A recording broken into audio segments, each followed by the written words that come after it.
Hello guys, आप सबका बहुत बहुत स्वागत है। आज के इस वीडियो में हम लोग पीपल एंड एनवायरनमेंट के पिछले साल के प्रीवियस ईयर क्वेश्चंस देखने वाले हैं, ताकि आने वाले पेपर के लिए आपको आइडिया लग जाए कौन से टॉपिक्स जो हैं जिनसे क्वेश्चन ज्यादा बन रहे हैं और कौन से टॉपिक से अब क्वेश्चंस नहीं पूछे जा रहे हैं। इन शॉर्ट बात करें तो जो हमारे पोल्यूशन हैं, जैसे एयर पोल्यूशन से सबसे ज्यादा क्वेश्चन आते हैं, देन वाटर पोल्यूशन। और इसके अलावा अगर पिछले साल की बात करें तो जो प्रोटोकॉल्स एंड गोल्स हैं उससे काफी ज्यादा क्वेश्चंस बन के आए, और यही सब जो क्वेश्चंस हैं हम लोग देखने वाले हैं और हमारे रीसेंट ईयर के सारे क्वेश्चंस रहेंगे। तो अगर आपको नहीं पता है तो चैनल का जो होम पेज है उसी पे मैंने जो है प्रीवियस ईयर क्वेश्चंस डिस्कस करके प्लेलिस्ट के माध्यम से लगा दिए हैं। ये पीवाईक्यू प्रैक्टिस के नाम से आप यहाँ पे देख सकते हैं, जिसमें जैसे जैसे मैं क्वेश्चंस आपको कराता जाऊंगा वो सारी प्लेलिस्ट यहाँ बना दूंगा।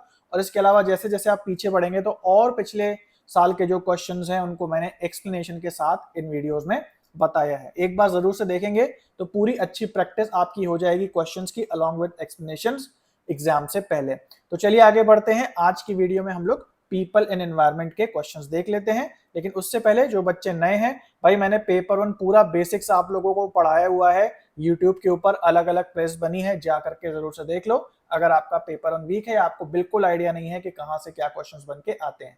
इसके अलावा प्रीवियस ईयर क्वेश्चंस की प्रैक्टिस करना भी जरूरी है, वो भी मैं आपको दिन में 2 बार प्रोवाइड कराता हूँ, टेलीग्राम चैनल के जरिए और व्हाट्सएप चैनल के जरिए। तो जरूर से ज्वाइन करो इन दोनों में से कोई एक, अगर नहीं ज्वाइन किया है। इसके अलावा प्ले स्टोर पे ऐप है जहां हमारे पेड कोर्सेज और पेड टेस्ट सीरीज मिलती है, जिसके बारे में हम वीडियो के एंड में बात करेंगे। तो चलिए आगे बढ़ते हैं और पीपल एंड एनवायरनमेंट के क्वेश्चंस देख लेते हैं। सो गाइस, ये क्वेश्चन देखते हैं, काफी इंटरेस्टिंग क्वेश्चन है, पीपल एनवायरनमेंट से, जून 2025 से, और ये क्वेश्चन है हमारा सोलर एनर्जी के बारे में। पीपल एनवायरनमेंट में एक चैप्टर है रिन्यूएबल एनर्जी का, जिसमें solar energy, wind energy, hydro, thermal energy है ना। तो ये सारे के सारे एनर्जीज की हम लोग बात करते हैं। हाइड्रो एनर्जी, पानी से जो एनर्जी बनती है। हालांकि बहुत ज्यादा क्वेश्चंस नहीं आते, लेकिन सबसे इसके अंदर रिन्यूएबल एनर्जी के अंदर सबसे ज्यादा क्वेश्चन सोलर वाले से ही बनते हैं। तो कॉमन सेंसिकल क्वेश्चन है, थोड़ा समझ लेते हैं। Which of the following components of electromagnetic radiation reach earth as a part of solar radiation. तो कह रहा है सूरज की जो किरणें सूरज से जो धरती पे आती हैं, तो कौन कौन प्रकार की किरणें, मतलब रेडिएशन का मतलब एक तरीके से किरण बोल सकते हो सरल भाषा में। तो कौन से प्रकार की जो किरणें हैं वो आती हैं सूरज से धरती के ऊपर। गामा रेज आती हैं, एक्स रेज आती हैं, अल्ट्रावायलेट आती है, विजिबल रेज आती हैं और इंफ्रारेड रेज आती हैं। ध्यान से समझ लो। सबसे पहले तो आप सबको पता है कि विजिबल रेज तो आती हैं, तो विजिबल रेज वही जो सूरज की जो रोशनी आ रही है वो तो आती है। लेकिन अगर इसके ऊपर आप चले जाते हो, इसकी फ्रिक्वेंसी आप बढ़ा देते हो, है ना, तो जैसे आपको पता है सूरज की जो आपने पढ़ा होगा विबग्योर, या हिंदी में बोलते हैं बैनी आ पिनाला, तो एंड में आता है ला या इंग्लिश में आता है रा, यानी कि सबसे ऊंची तरंग दैर्घ्य जो है रेड की होती है, और सबसे नीचे तरंग दैर्घ्य हिंदी में बोले तो बे आता है, और इंग्लिश में बोले तो विबग्योर यानी वाई वॉयलेट आता है, यानी बैंगनी आता है ना। तो सबसे जो कम फ्रीक्वेंसी है वो हमारी वॉयलेट की होती है, सबसे ज्यादा रेड की होती है। रेड के ऊपर देखो, ये तो वो है, ये तो वो विजिबल रेज है जो हमारी आंख देख पाती है, लेकिन केवल वही रेज थोड़ी आती है जो हमारी आंख देख पाती है, उससे भी ज्यादा रेज आती है। तो लाल के ऊपर जो रेज आती हैं जो हमारी आंखें नहीं देख सकती, हमारी आंखों के लिए वो लाल नहीं हो, ट्रांसपेरेंट है, क्योंकि हमारी आंखें उसको कलर में डिफाइन नहीं कर सकती। तो क्योंकि लेकिन वो रेड के ऊपर है, रेड से ज्यादा फ्रीक्वेंसी उसकी है, तो इसीलिए हम इसको क्या बोलते हैं, इंफ्रारेड बोलते हैं। इंफ्रारेड मतलब जो इंफ्रारेड को हम लोग एक्चुअली स्किन पे फील कर सकते हैं, जो गर्मी होती है ना वो इंफ्रारेड होती है। आंखों से हमको लाल नहीं दिखाई देती, लेकिन इंफ्रारेड कैमरे से अगर आप देखोगे तो वो आपको बहुत लाल दिखाई दी जा सकती है ना, लेकिन आंखों से हमें नहीं दिखती, लाल के ऊपर आती है, इसलिए इंफ्रारेड। और उसी तरीके से सबसे कम जो फ्रीक्वेंसी है वो बैंगनी की है, और ऐसा नहीं कि बैंगनी के नीचे कोई अगर फ्रीक्वेंसी की किरण है वो नहीं आती, वो भी आती है, बट हमें विजिबल वो नहीं होती। तो इसके नीचे वाली जो होती है वो क्या कहलाती है, अल्ट्रा वायलेट। वायलेट के नीचे अल्ट्रा वायलेट, और इंफ्रारेड के ऊपर जो हो गई हमारी, सॉरी रेड के ऊपर जो हमारी हो गई वो इंफ्रारेड हो गई। और मजे की बात यह है कि इंफ्रारेड और अल्ट्रा वायलेट दोनों का ही जो यूज है वो जीवाणुओं और कीटाणुओं के को नष्ट करने में हम लोग यूज करते हैं।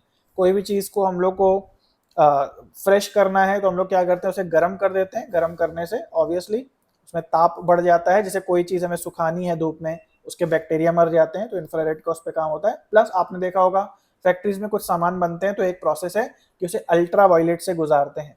अल्ट्रा वायलेट हमारे आरओ या वाटर प्यूरिफायर सिस्टम में भी होता है, इसका भी जीवाणु और कीटाणुओं पे बुरा प्रभाव पड़ता है, वो मर जाते हैं, है ना। आई होप आपको समझ में आ गया। ये तीन चीजें यानी सी, डी और ई, यानी सेकंड ऑप्शन जो है वो सही हो जाएगा। सो गाइस ये क्वेश्चन देख लेते हैं, हमारा पीपल एंड एनवायरनमेंट से है, जून 2025 से। और ये जो क्वेश्चन है ये डिजास्टर एंड जो मिटिगेशन हमारा टॉपिक है उसके अंदर से है। अलग अलग प्रकार की डिजास्टर्स यहाँ पे लिखी हैं और आपको बताना है कौन सा डिजास्टर कौन सी होती है। तो इम्पॉर्टेंट और बेसिक से एक तरीके से क्वेश्चन है, तो ये बेसिक नॉलेज आपके पास जरूर से होनी चाहिए। तो यहाँ पे कई प्रकार के डिजास्टर का क्या मतलब होता है, जो आपदाएं होती हैं, किस किस प्रकार के खतरे जिससे जान माल की हानि हो किस किस प्रकार से आ सकते हैं। तो यहाँ पे एक है हमारा बायोलॉजिकल डिजास्टर। बायोलॉजिकल का मतलब है कि जैविक या कह लो कि जैसे कोरोना वायरस है ना, कोरोना वायरस आया, कितनी जान माल की हानि हुई, कितने लोगों की जॉब चली गई, बिजनेस बंद हो गए। तो ऐसी जो डिजास्टर है, ऐसी आपदा जो है उसको हम कहते हैं बायोलॉजिकल। कभी कभी क्या होता है कि खेतों में जो टिड्डी है वो कहीं से आ जाती हैं और सारी खेत की फसल खत्म हो जाती है, तो ये भी हमारा बायोलॉजिकल में आएगा। तो कहने का मतलब है कि जो इंसेक्ट से हो रहा है या बैक्टीरिया या वायरस से हो रहा है, ये सारे जो आपदाएं हैं ये बायोलॉजिकल डिजास्टर कहलाती हैं। उसके बाद है जियोफिजिकल। जियोफिजिकल यानी भूमि से जुड़ी हुई जो चीजें हैं, है ना। तो धरती पे यदि कुछ गलत हो रहा है जिसकी वजह से जान माल का खतरा हो रहा है, तो वो जियोफिजिकल आएगा। तो क्या क्या हो सकता है, जैसे भूकंप आया तो धरती पे हुआ, वोल्केनो ज्वालामुखी फटा धरती पे फटा, लैंडस्लाइड, लैंड जैसे पहाड़ों की है वो स्लाइड हो गई, है ना, क्योंकि आपको पता है पहाड़ स्लांटेड होते हैं, तिरछे होते हैं। तो अगर वहां पे मान लो जमीन ढीली हो गई है और लैंड जो है टूट के गिर गई, तो वो भी कहाँ हो रहा है, भूमि के ऊपर हो रहा है, तो वो जियोफिजिकल में आएगा। उसके बाद आता है हाइड्रोमेटेओरोलॉजिकल। हाइड्रो का मतलब होता है पानी से संबंधित और मेटेओरोलॉजिकल होता है हवा से संबंधित। तो हवा पानी के मिश्रण से संबंधित जो डिजास्टर है वो कौन सी होगी, है ना। तो क्या क्या हो सकता है, पानी संबंधित क्या है, जैसे सूखा पड़ गया यानी ड्रॉट आ गया, तो वो भी पानी से संबंधित है। फ्लड आ गई, बाढ़ आ गई, वो भी पानी से संबंधित है। स्टॉर्म तूफान आ गया, वो हवा से संबंधित है। तो इसको आप अलग अलग भी पढ़ सकते हो, मैंने आपको अलग अलग पढ़ाया है। हाइड्रोलॉजिकल डिजास्टर्स एंड मेटेओरोलॉजिकल डिजास्टर्स, ये अलग अलग हैं। बट एग्जाम में आपको मिला के पूछ लिया तो थोड़ा बहुत आपको कॉमन सेंस लगाना पड़ेगा कि कोई ऐसा ग्रुप सेलेक्ट कर लें जिसमें हाइड्रो भी है और मेटेओरोलॉजिकल भी है, तो ये वाला ग्रुप हमारा इसके अंदर। और उसके बाद आता है एंथ्रोपोजेनिक डिजास्टर। एंथ्रोपोजेनिक का मतलब होता है मानव निर्मित या मानव जनित, जैसे यहाँ पे लिखा है। तो जैसे एंथ्रोपोलॉजी पढ़ते हैं ना, मानव विज्ञान, एंथ्रोपो प्लस लॉजी, तो लॉजी मतलब विज्ञान और एंथ्रोपो मतलब हो गया मानव से रिलेटेड, है ना। तो वही चीज यहाँ पे है, मानव ने जो कार्य ऐसे किए हैं जिसकी वजह से कोई त्रासदी आ रही है, कोई डिजास्टर या आपदा आ रही है। तो कौन सी हो सकती है, ट्रांसपोर्ट डिजास्टर, रायट्स। रायट्स मतलब दंगे हो जाना। तो दंगे कौन करता है भाई, जानवर नहीं करते, प्रकृति नहीं करती, इंसान करते हैं, उसकी वजह से जान माल की हानि हो तो रायट्स एंथ्रोपोजेनिक डिजास्टर होगा। इसके अलावा ट्रांसपोर्ट डिजास्टर, एक्सीडेंट हो जा रहा है ना जी, रोड सही नहीं थी या दो कारें भिड़ गई, दो मान लो ट्रक भिड़ गए, उसकी वजह से बहुत सारे लोग मर गए, या बस कोई थी वो खाई में गिर गई, तो ये क्या हो जाएंगे, एंथ्रोपोजेनिक डिजास्टर हो जाएंगे। तो यहाँ पे आई होप आपको समझ में आ गया, सही जवाब थर्ड ऑप्शन हो जाएगा। ये क्वेश्चन ध्यान से देखते हैं, जून 2025 का है, सस्टेनेबल डेवलपमेंट गोल से ये क्वेश्चन पूछा जा रहा है। यह कह रहा है कि एसडीजी के अंदर कौन सा ऐसा गोल है जो लाइफ लॉन्ग लर्निंग को, यानी लर्निंग, पढ़ने लिखने से संबंधित जो गोल है वो कौन सा है। Good health, well being, quality of education, gender equality या जीरो हंगर। कॉमन सेंस भी आप लगा सकते हैं कि लाइफ लॉन्ग लर्निंग यानी कि जीवन पर्यंत हमारी लर्निंग होती रह जाए, वो किससे जुड़ा होगा, एजुकेशन से ही जुड़ा होगा। तो यहाँ पे क्वालिटी ऑफ एजुकेशन जो है, जो हमारा एसडीजी जो है नंबर 4 पे आता है, वही हमारा जो है क्वालिटी और जो इक्वालिटी है उसके एजुकेशन पे फोर्स करता है कि लाइफ लॉन्ग लर्निंग अपॉर्चुनिटीज हम लोग को मिलती रहे। आपको समझ में आ गया, ऑप्शन नंबर 2 सही है। सो गाइस ये क्वेश्चन ध्यान से देख लेते हैं, पीपल एंड एनवायरनमेंट का है, ग्लोबल वार्मिंग से जून 2025 में आया है।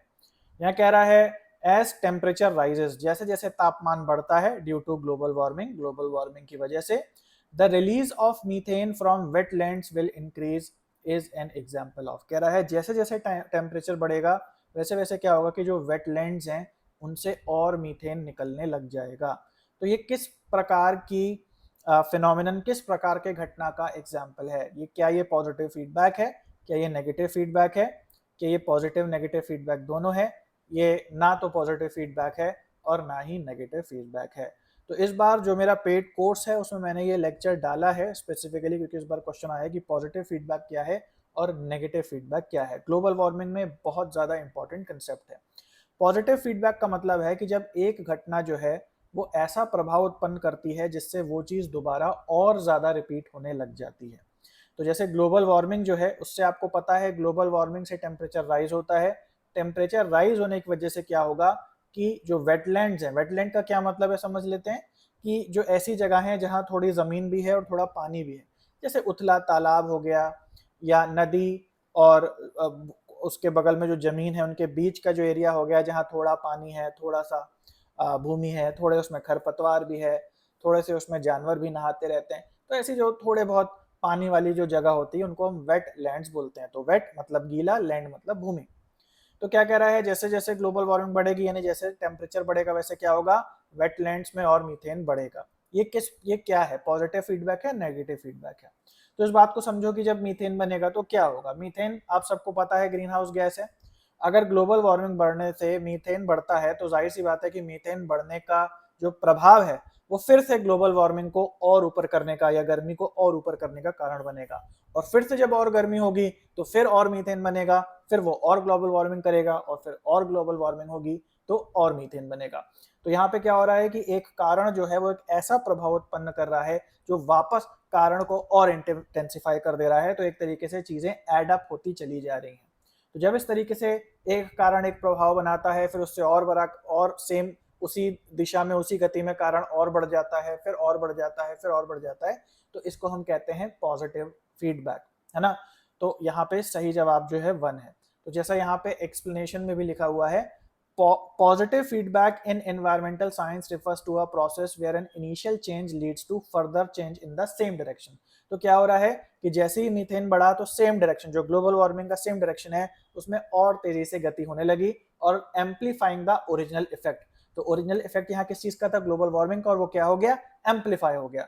तो ग्लोबल वार्मिंग से मीथेन हुआ, मीथेन से ग्लोबल वार्मिंग और एम्पलीफाई हुआ, फिर उससे और मीथेन हुआ, फिर और मीथेन से एंड सो ऑन। तो इसको हम क्या कहते हैं, पॉजिटिव फीडबैक बोलते हैं। और एक बार हम जब पॉजिटिव फीडबैक में फंस जाते हैं तो उसको रिवर्स करना लगभग नामुमकिन हो जाता है। आई होप आपको समझ में आ गया। सही जवाब यहाँ पे 1 हो जाएगा। ये क्वेश्चन देख लेते हैं, बहुत इजी है लेकिन बहुत इंपॉर्टेंट टॉपिक से है, पीपल एनवायरनमेंट से, जून 2025 में एमडीजी से क्वेश्चन है। तो यहाँ पूछ रहा है हाउ मैनी एमडीजी या millennium development goal were adopted by UN, यानी कि टोटल कितने गोल्स हैं मिलेनियम डेवलपमेंट गोल के। बहुत इजी क्वेश्चन है, जैसे मैं आपको हमेशा कहता हूँ लिस्ट बना करके रट लो लाइन से, तो आपका एमडीजी और एसडीजी बहुत अच्छे से निकल जाएगा। काफी सारे क्वेश्चन जो है फंसते हैं केवल लिस्ट में से। तो यहाँ पे सही जवाब 8 है। जैसा आपको पता है 8 हमारे गोल्स एमडीजी के, वही यूएन ने एक्सेप्ट करे थे, ठीक है। और ये हमारा अचीव कब तक कर, 2000 में एक्सेप्ट करे थे, अचीव करना था 2015 तक। तो 2015 में एमडीजी खत्म हो गया और 2015 से या 2016 से एसडीजी स्टार्ट हो गया, जो कि एम कर रहा है फिर आगे 2030 तक, है ना। तो आई होप आपको समझ में आ गया। सही जवाब जो है वो ऑप्शन नंबर 1 है। सो गाइज ये क्वेश्चन जो है जून 2025 से पीपल एंड एनवायरनमेंट का एसडीजी यानी सस्टेनेबल डेवलपमेंट गोल से लिया गया है। तो जैसे मैं आपको हमेशा बोलता हूँ एमडीजी को लाइन से याद कर लो और एसडीजी को भी लाइन से याद कर लो, किस नंबर पे कौन सा गोल है। तो बस अगर आपको याद है तो यहाँ पे गोल नंबर 7, 6, 3 और 5 को आपको मिलाना है, कौन सा किससे कनेक्टेड है। तो यहाँ सही जवाब 1 है, यानी ए का 4 है। 7वां गोल जो है वो क्या है, अफोर्डेबल एनर्जी। छठा गोल क्या है, बी का 1, क्लीन वाटर एंड सैनिटेशन। तीसरा गोल SDG 3 वो क्या है, वो है हमारा गुड हेल्थ एंड वेलबींग। और जो SDG 5 है, जो 5वां गोल है, वो है हमारा जेंडर इक्वालिटी। अगर आपको याद होगा तो बहुत आराम से मिला लोगे और 2 नंबर आपके ऐसे ही पक्के हो जाएंगे। इसलिए सही आंसर हमारा 1 है। सो गाइस ये क्वेश्चन देख लेते हैं, जून 2025 से आया है ये क्वेश्चन और बेसिक से है पीपल एंड एनवायरनमेंट में। यहाँ पूछ रहा है which one is the outer most layer of atmosphere. Atmosphere जो हमारा वायुमंडल है, यानी कि जहाँ पे हम सांस लेते हैं, उसकी कई परतें हैं। कह रहा है सबसे दूर वाली परत कौन सी है। तो 4 ऑप्शन है, stratosphere, mesosphere, troposphere and thermosphere. तो जो सबसे नीचे की लेयर होती है वो ट्रोपोस्फेयर होती है, जिसमें हम लोग हैं, पर्याप्त ऑक्सीजन है। ऊपर आप जाते जाएंगे ऑक्सीजन जो है उसकी कमी होती चली जाएगी और ओजोन बढ़ती चली जाएगी। तो जहाँ पे ओजोन लेयर होती है जो धूप से यूवी रेस को फिल्टर करके हमें एक कम हार्म करने वाली जो सनलाइट प्रोवाइड कराती है, हमारे ट्रोपोस्फेयर के ऊपर जो अगली लेयर होती है वो स्ट्राटोस्फेयर होती है। स्ट्राटोस्फेयर के ऊपर मेसोस्फेयर होती है और जो सबसे ऊपर लेयर होती है उसे हम थर्मोस्फेयर कहते हैं। तो सिंपल सी चीज है, स्टेप्स आपको याद करने हैं तो आपको समझ में आ जाएगा कि आउटर मोस्ट लेयर थर्मोस्फेयर है, इसलिए ऑप्शन नंबर 4 सही है। दोस्तों ये क्वेश्चन देखते हैं, जून 2025 से है पीपल एंड एनवायरनमेंट में मिलेनियम डेवलपमेंट गोल से। मिलेनियम डेवलपमेंट गोल आपको लाइन बाय लाइन सारे गोल्स को याद करना है, क्योंकि इसकी क्रोनोलॉजी हर बार आती है, बहुत ज्यादा इंपॉर्टेंट है, बिल्कुल इग्नोर नहीं कर सकते। तो क्या कह रहा है, एमडीजी को आपको इंक्रीजिंग ऑर्डर में गोल नंबर के हिसाब से लगाना है। तो पहले छोटे नंबर का गोल, फिर और बड़े नंबर का गोल, फिर और बड़े नंबर का गोल, फिर और बड़े नंबर का गोल, एंड सो ऑन ऐसे लगाना है। तो वो तभी आप लगा पाएंगे जब आपको याद होगा। तो 4-5 गोल्स दिए हुए हैं, child mortality, environmental sustainability, gender equality, maternal health and primary education. तो इसमें जो सही जवाब है वो सेकंड है। तो सबसे निचले लेवल पे आता है प्राइमरी एजुकेशन, उसके बाद आपका आता है जेंडर इक्वालिटी, उसके बाद चाइल्ड मोर्टेलिटी, उसके बाद मैटरनल हेल्थ और सबसे आखिरी में हमारा आता है एनवायरमेंटल सस्टेनेबिलिटी। तो इसमें वैसा दिमाग लगाना ही नहीं है, वो आप सीक्वल रट लेंगे तो आपको समझ में आ जाएगा आंसर क्या है। तो सही जवाब यहाँ पे सेकंड हो जाएगा। सो गाइस ये क्वेश्चन ध्यान से देखिए, बहुत इंटरेस्टिंग है और बहुत इंपॉर्टेंट टॉपिक से है, पीपल एनवायरनमेंट में जून 2025 में आया है। और ये क्वेश्चन है हमारा वाटर पोल्यूशन के न्यूट्रिएंट्स वाले चैप्टर से। तो यहाँ पूछ रहा है यूट्रोफिकेशन क्या है। तो जिनको यूट्रोफिकेशन नहीं मालूम है मैं आपको बता देता हूँ, ये हर बार क्वेश्चन आता है और यूट्रोफिकेशन एक मोस्ट इंपॉर्टेंट टॉपिक है पीपल एंड एनवायरनमेंट का। तो यहाँ पूछ रहा है यूट्रोफिकेशन क्या है। Option number 1, low pH of water due to toxic material. Toxic material मिल जाता है जिससे पीएच लेवल कम हो जाता है, क्या ये यूट्रोफिकेशन है। Enhanced plant growth and subsequent oxygen depletion of water. Water में प्लांट बहुत उगने लगते हैं और इसके अलावा वाटर का जो ऑक्सीजन लेवल है वो कम हो जाता है। तीसरा option, temperature above the normal range due to organic matter pollution. तो बहुत ज्यादा ऑर्गेनिक मैटर जो है, जो उसको आप कार्बनिक पदार्थ भी कह सकते हो, वो पानी में बहुत ज्यादा मिल गया है जिसकी वजह से उसका टेम्परेचर बढ़ गया है। चौथा, increase in toxicity of water due to chemicals. तो जो पानी है उसकी टॉक्सिसिटी बढ़ गई है, यानी कि पानी थोड़ा पॉइजनस या जहरीला हो गया है क्योंकि उसमें केमिकल्स घुल गए हैं। तो ये चारों ही वाटर पोल्यूशन के बारे में लिखा है, बट यूट्रोफिकेशन एक स्पेसिफिक कंडीशन होती है जिसके अंदर पानी में क्या होता है कि न्यूट्रिएंट्स बढ़ जाते हैं। न्यूट्रिएंट्स बढ़ने की वजह से उसमें खरपतवार, पेड़ पौधे, वनस्पति ज्यादा उग जाती है और इसके कारण जो ऑक्सीजन है वो कम हो जाती है। ध्यान दीजिएगा, उल्टा रेशियो है एक तरीके से, आप कह लो कि उल्टा हिसाब चलता है न्यूट्रिएंट्स का और ऑक्सीजन का पानी के अंदर। यदि ऑक्सीजन कम होगी तो न्यूट्रिएंट्स बढ़ते जाएंगे और यदि न्यूट्रिएंट ज्यादा हो गए तो स्वभावतः ऑक्सीजन कम हो जाएगी। और अच्छा पानी वो होता है जिसमें न्यूट्रिएंट्स कम से कम हो और ऑक्सीजन स्वभावतः, क्योंकि न्यूट्रिएंट कम से कम होंगे तो ऑक्सीजन ज्यादा से ज्यादा हो। वो ऐसा पानी होता है जिसमें मछलियां भी उत्पन्न हो सकती हैं, साफ सुथरी वाली, अच्छी वाली। और अगर न्यूट्रिएंट्स बढ़ जाएंगे तो जल जीवन जो है अच्छा वाला प्रभावित होता है और बुरा वाला जल जीवन, जो कि जो पानी आप पी लेंगे तो यूट्रोफिकेशन हो जाएगा या जो पानी है उसमें बहुत बुरी महक आने लगेगी, ऐसा पानी वो बन जाता है ना। तो सही जवाब क्या है, सही जवाब सेकंड है, एनहेंस्ड प्लांट ग्रोथ। बहुत ज्यादा प्लांट ग्रोथ हो गई है और उससे ऑक्सीजन कम हो गई है। अब ये जो यूट्रोफिकेशन है, इसमें ऑक्सीजन कम हो जाती है पानी की, और यदि ये पानी कोई पी लेता है तो उस बच्चे को ब्लू बेबी सिंड्रोम। कोई छोटा बच्चा अगर ऐसा पानी पी ले जिसमें ऑक्सीजन कम है तो उसका शरीर नीला पड़ने लगता है क्योंकि उसकी बॉडी में ऑक्सीजन की कमी होने लगती है। तो यूट्रोफिकेशन को हम एक तरीके से ब्लू बेबी सिंड्रोम भी कह सकते हैं। जब छोटे बच्चे ऐसा पानी का सेवन कर लेते हैं तो उनमें जो भी प्रॉब्लम्स आती हैं क्योंकि वो नीले हो जाते हैं, तो इसलिए इसका इजी नाम जो है वो ब्लू बेबी सिंड्रोम दे दिया गया है। आई होप आपको समझ में आ गया। कॉन्सेप्ट बहुत इंपॉर्टेंट है और हर बार इससे क्वेश्चंस बनते हैं और सही जवाब जो है वो सेकंड है। सो गाइस ये क्वेश्चन देखते हैं पीपल एंड एनवायरनमेंट का, जून 2025 से नॉइस पोल्यूशन से ये क्वेश्चन है। तो आइए देख लेते हैं कि ये क्वेश्चन क्या कहता है। तो यहाँ कह रहा है as per the noise pollution regulation and control act 2000 permissible noise level during the day for silence zone is. ठीक है, तो यहाँ पे एक रेगुलेशन है हमारे देश में जो कि अलग अलग प्रकार के क्षेत्र में कितना नॉइज होना चाहिए दिन के समय और रात के समय, इसकी गाइडलाइंस को निर्धारित करता है। तो एक साइलेंस जोन बनाया गया है जहां पे सबसे कम आवाज होनी चाहिए। साइलेंस जोन में दो चीजें आती हैं, हॉस्पिटल्स और स्कूल। तो यहाँ पे आवाज बहुत कम होनी चाहिए। यदि कोई भी व्यक्ति आवाज ज्यादा करता है, हॉर्न ज्यादा बजाता है, बगल में कोई फैक्ट्री मान लो लगनी है जिसमें नॉइज ज्यादा हो, तो उसको परमिट नहीं मिलती है क्योंकि वो साइलेंस जोन में आता है। साइलेंस के ऊपर रेजिडेंशियल होता है कि जहाँ घर वगैरह है, उसके ऊपर फिर मार्केट होती है, मार्केट के ऊपर फैक्ट्री वाली जगह होती है। तो ऐसे कई जोन्स निर्धारित हैं और उनमें भी डे की जो सीमा है कि कितने डेसिबल की आपकी लाउडनेस रहेगी वो अलग है और रात की अलग है। रात की जनरली कम होती है क्योंकि रात में सोने का समय होता है और दिन की जो लिमिट है वो थोड़ी अधिक होती है, थोड़ा अधिक नॉइस हो सकती है ना। तो आपको यहाँ पे साइलेंस जोन के बारे में बताना है प्लस डे के बारे में बताना है कि दिन में कितनी होनी चाहिए। तो एक चार्ट है जो मैंने आप लोग को दिया है, आप गूगल पे सर्च करोगे आपको आराम से मिल जाएगा। तो उसमें यह दिया है कि साइलेंस जोन जो है दिन के समय वो हमारा 50 डेसिबल होना चाहिए। आई होप आपको समझ में आ गया। बस डेटा है, रट लेंगे तो आपका आंसर तुरंत आ जाएगा। तो गाइज आई होप कि आप लोगों की काफी मदद हुई होगी और काफी ज्यादा क्वेश्चंस जो है आपको समझ में आए होंगे क्या इनका पैटर्न है।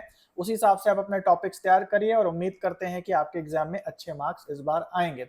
इसके अलावा जो बच्चे पेड कोर्सेज या पेड टेस्ट सीरीज में इंटरेस्टेड हैं तो भाई समझ लो हमारी वेबसाइट पे दो अलग अलग चीजें हैं।